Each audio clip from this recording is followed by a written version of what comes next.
The Bedford level experiment was performed numerous times in the mid to late 1800s by Samuel Rowbotham, the author of Zetetic Astronomy and Earth Not a Globe. The experiment was conducted in a 6-mile stretch of the Old Bedford River in Norfolk, England. Rowbotham used a telescope positioned 8 inches above the water and observed a friend in a boat with a flag on its mast positioned 3 feet above the water. If accepted calculations of supposed Earth curvature were correct, at a distance of 5 miles, there would be a measurable drop of 16 feet due to the Earth's curvature, and the flag would not be visible. Keep something in mind before we continue. A person is smart. People are dumb, panicky, dangerous animals, and you know it. 1,500 years ago, everybody knew the Earth was the center of the universe. 500 years ago, everybody knew the Earth was flat. And 15 minutes ago, you knew that people were alone on this planet. Imagine what you know tomorrow. John Hampton, a friend and supporter of Rowbotham, offered a sum of 500 pounds sterling to anyone who could prove curvature and disprove the Bedford level experiment. A close colleague of Charles Darwin accepted the bet. His name was Sir Alfred Russel Wallace. Wikipedia and many other modern scientific references claim that Wallace easily debunked Rowbotham by factoring in atmospheric refraction and supposedly proving curvature of water in a 6-mile stretch of the Bedford River. Wikipedia also states that the referee of the experiment was the editor of a scientific journal called The Field, and that he promptly paid Wallace after he easily won the wager. Here's what Wikipedia and other science books fail to explain. The referee in question was John Henry Walsh, editor of The Field. He was not present on the day of the bet and was replaced by a local apothecary named Mr. Culture. An apothecary, by the way, is similar to a pharmacist and was responsible for making all known medications of that era, including very potent opiate painkillers. John Hampton stated in his manuscript, The Bedford Canal Swindle Exposed, that Culture was a major slacker and paid no attention whatsoever to the specific variables of the bet. Alfred Wallace had complete control of all factors and measurements necessary to manipulate the experiment to demonstrate imaginary curvature of water. Concerning Wikipedia's explanation of atmospheric refraction, it is interesting to note that to this day, there is no concrete way to calculate refraction because the supposed variables, which are constantly changing, including air temperature, atmospheric pressure, and relative humidity, are nearly impossible to gauge and create a general accepted standard. This seems like another case of special relativity, which was created by Einstein to debunk the Michelson-Morley experiment. If you're not familiar with Michelson-Morley, check it out, watch some videos, very interesting stuff. You will be shocked at what you discover. Wallace was also close friends with Charles Darwin and instrumental in Darwin's theory of natural selection. Both were members of the Royal Geographical and Geological Societies of London, and both had ties to Freemasonry and British royalty. The Bedford level experiment had to be debunked at any cost because it challenged the Newtonian paradigm, which still governs scientific theory today. Linear causality does not account for quantum mechanics and spiritual components, which are beginning to cause a massive rift in the left-brain logical scientific community that is without explanation for a lot of observable phenomena we witness today. Rowbotham and Hampton were up against some of the most powerful people in the world who would go to any lengths to preserve the Newtonian paradigm. The reality about water is that it is level and will always travel to a place to find its level. With modern technology, it's easy to see that it is scientifically impossible to detect or measure supposed curvature of the Earth. You may ask, how could a lie this big be told for this long and be accepted as the core belief of our existence on this supposed planet? This should answer that question. Once the belief system is buried in the back of your mind as a child, the stresses and responsibilities of adulthood prevent any questioning whatsoever of this indoctrination. It is also socially unacceptable to question the most simple and generally accepted scientific dogma of our time. Not to mention the fact that any mention of the concept of us living on a flat plane instantly brings images like these into our consciousness. We all remember the fairy tale about the voyage of Christopher Columbus and that they believed they were going to fall off the edge of the earth. Utter nonsense. Imagine what would happen if humanity realized that they were at the center of the universe, which was created by intelligent design, protected by a firmament, and we were not hurtling through space on an imaginary spinning ball. By the way, NASA still can't provide us with a high-definition, unphotoshopped picture of the Earth, despite an annual budget that ranges between $12 and $18 billion. If astronauts were really up there, you think someone could at least snap a picture on an iPhone. If you don't think you are being lied to, programmed, and controlled on multiple levels, check this out.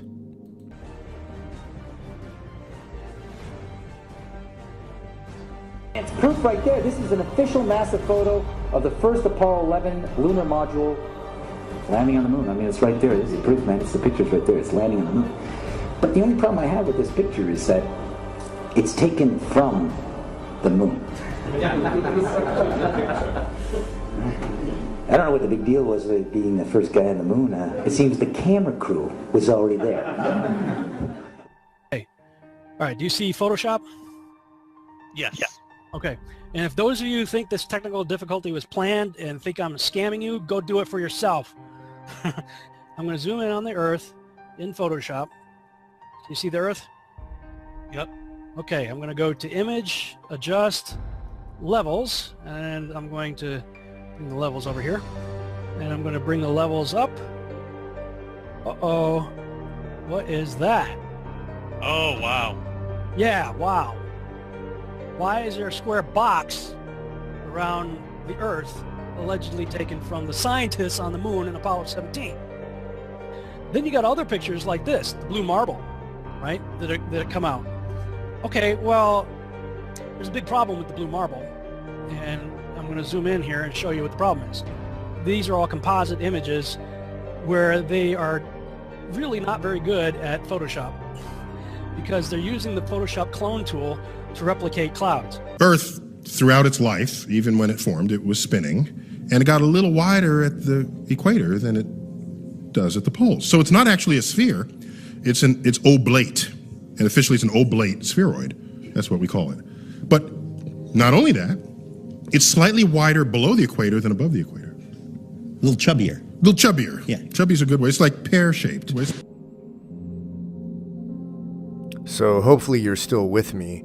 If we were living on a spinning ball that was spinning at the equator at a speed above 1,000 miles an hour, it would be impossible for water to remain on this ball. There is no situation in nature where physics can prove to us that gravity will hold water around a ball like they claim it does.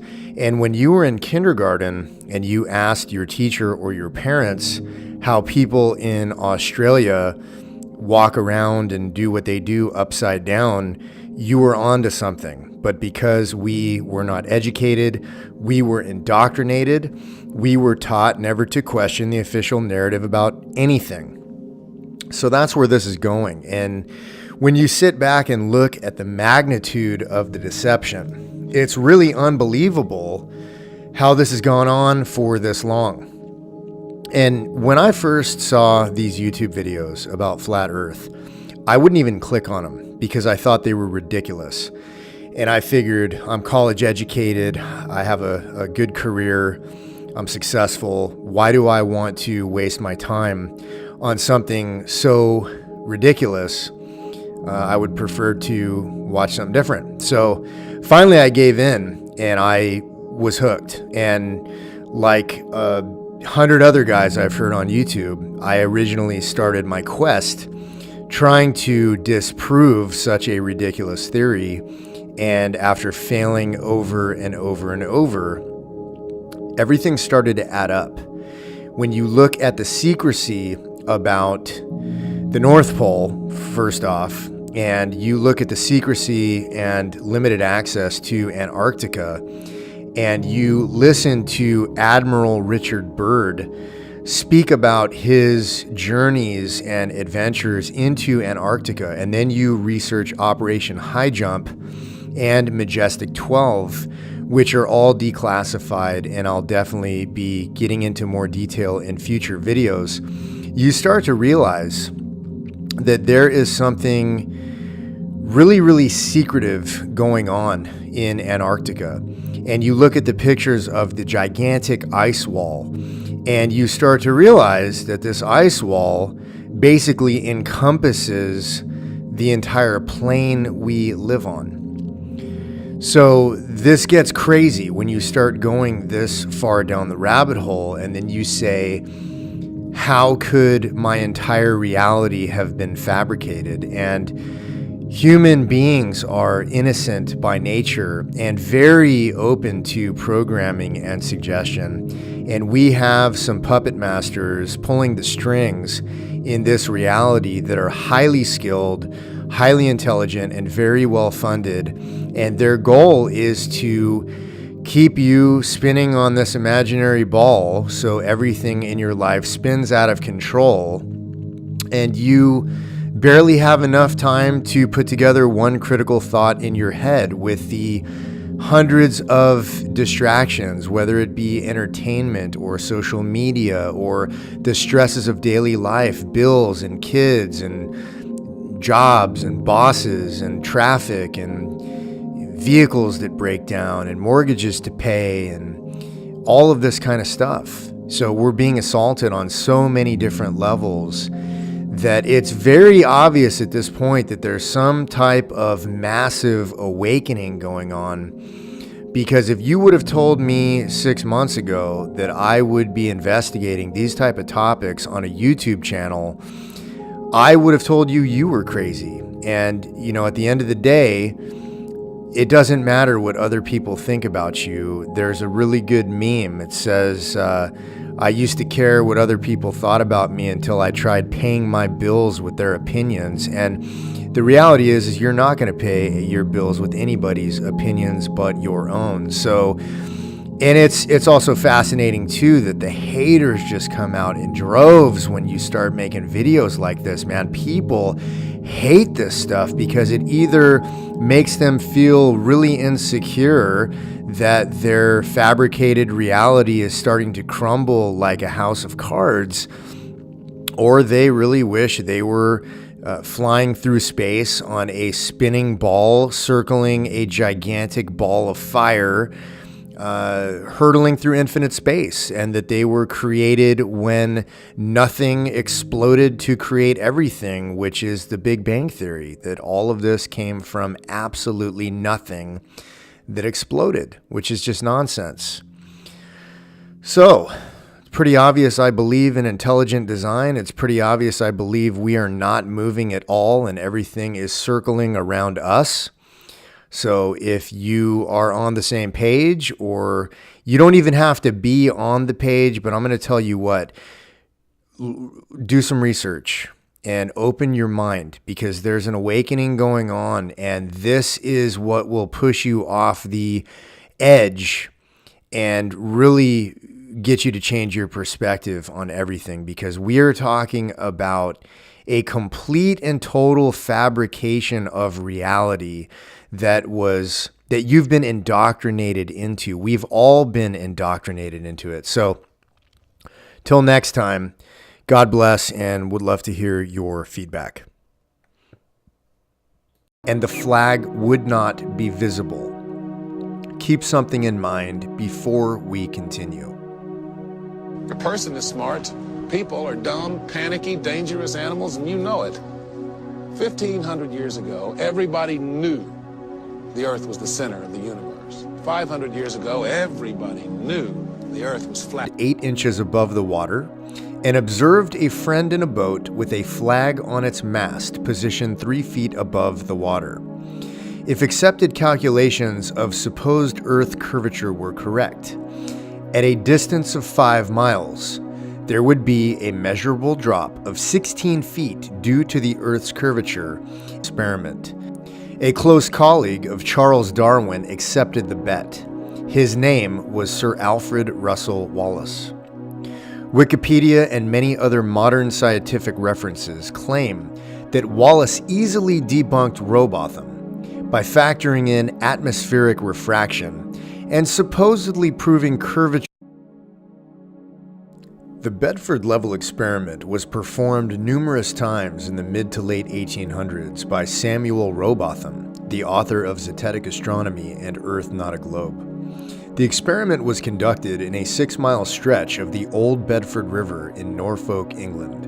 Robotham used a telescope positioned. 15 minutes ago, you knew that people were alone on this planet. Imagine what you know tomorrow. John Hampton, a friend and supporter of Robotham, offered a sum of £500 sterling to anyone who could prove curvature and disprove the Bedford level experiment.